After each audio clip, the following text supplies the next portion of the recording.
I don't know about you, but when I sit down to watch something or to read a book, I usually have to be in the right mindset.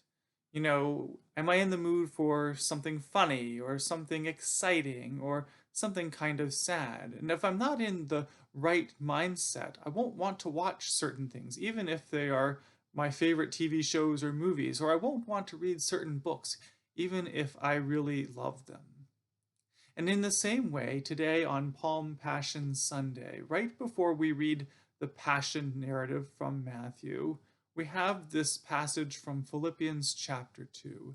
And this passage is about getting us in the right mindset to hear the story of Jesus' suffering and death on the cross.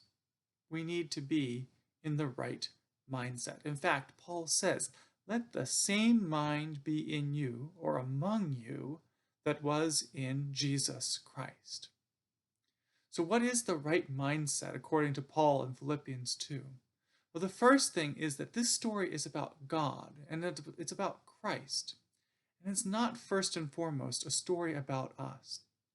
The Philippians 2 passage reminds us that the story we see presented in Matthew's gospel is part of a drama that is entirely about who God is as revealed to us in Jesus Christ. The second thing is that for Paul, getting in the right mindset is not just about being in the right mood to hear the story, but about adopting an attitude that we should live according to the story of Christ's crucifixion. We should live as if his story was our own. And the reason for this is one word that is actually not mentioned at all in the passage, but really hovers above the whole of Philippians 2. And that word is love. Love is what motivates Christ to empty himself, to give himself for us, to pour himself out on the cross.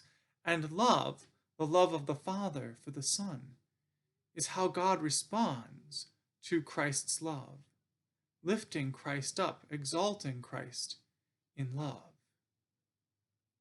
We're invited to hear the story of Christ's crucifixion with the right mindset, the mindset of adopting Christ's own mind by making it our own, by learning to have self-giving love, which was Christ's way and which Paul wants to be our way too. So when we read the Passion according to Matthew, as we're about to do, we will see that there are lots of parts in the story, lots of roles in this story.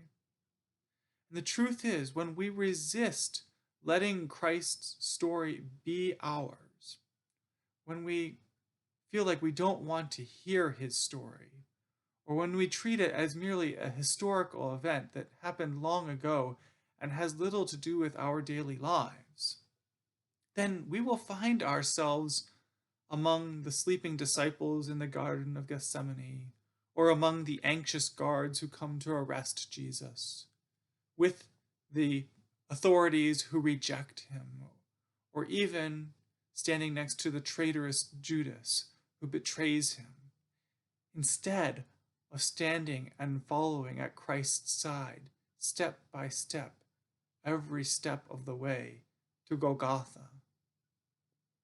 Philippians 2 invites us to identify not with the disciples or Judas or Pontius Pilate, but with Jesus Christ.